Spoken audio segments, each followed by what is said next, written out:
আসসালামু আলাইকুম ভিউয়ার্স, নগদ থেকে কীভাবে সেন্ড মানি করতে হয় এটা যদি আপনি না জেনে থাকেন তাহলে এই ভিডিওটি আপনার জন্য।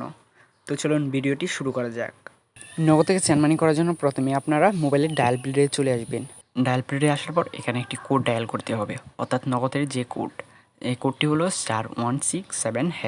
*167# লিখে আপনার যে নাম্বারে নগদগুলো আছে ওই নাম্বারে ডায়াল করে দিবেন। তো এছাড়াও আপনি নগদ অ্যাপের মাধ্যমে সেন্ড মানি করতে পারেন। তো নগদ অ্যাপে এখানে যে সেন্ড মানির অপশন রয়েছে এখান থেকেও করতে পারবেন। তো আমি আপনাদেরকে দেখিয়ে দিব নগদের যে মোবাইল মেনু রয়েছে ওইটা ব্যবহার করে কিভাবে সেন্ড মানি করতে হয়। ভিডিও শুরু করার আগে আপনার কাছে একটি রিকোয়েস্ট আছে, এই ভিডিওতে অবশ্যই একটি লাইক দিয়ে যাবেন।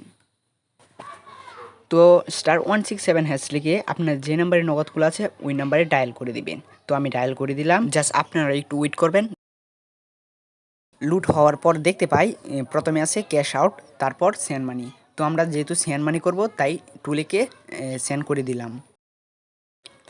সেন্ড বাটনে ক্লিক করার পর তারপর নাম্বার চাচ্ছে, অর্থাৎ আপনি যেই নাম্বারে সেন্ড মানি করবেন ওই নাম্বারটা লিখে দিন, তারপর সেন্ডে ক্লিক করুন। সেন্ডে ক্লিক করার পর অ্যামাউন্ট চাচ্ছে, অর্থাৎ আপনি কত টাকা সেন্ড মানি করবেন। আমি 20 টাকা করব, তাই 20 টাকা লিখে সেন্ডে ক্লিক করলাম। সেন্ড বাটনে ক্লিক করার পর এখানে আবার 1 লিখে দিবেন, 1 লিখে আবার সেন্ড বাটনে ক্লিক করবেন। তো আপনাদেরকে একটা কথা বলে রাখি, আপনারা যত টাকায় সেন্ড মানি করুন না কেন প্রতি সেন্ড মানিতে 5 টাকা করে কেটে নেবে। তো এখানে আমার পিন দিতে হবে, তাই নগদ অ্যাকাউন্টের পিনটা দিয়ে দিলাম। তারপর সেন্ড বাটনে ক্লিক করলাম। সেন্ড বাটনে ক্লিক করে দিছি আর আমার টাকাটাও চলে গেছে। Send money successful. এখানে যেই নাম্বারে সেন্ড মানি করছি ওই নাম্বারটা দেখাচ্ছে, আমার বর্তমান ব্যালেন্সও দেখাচ্ছে। আর এই নিয়মেই আপনারা সেন্ড মানি করতে পারবেন।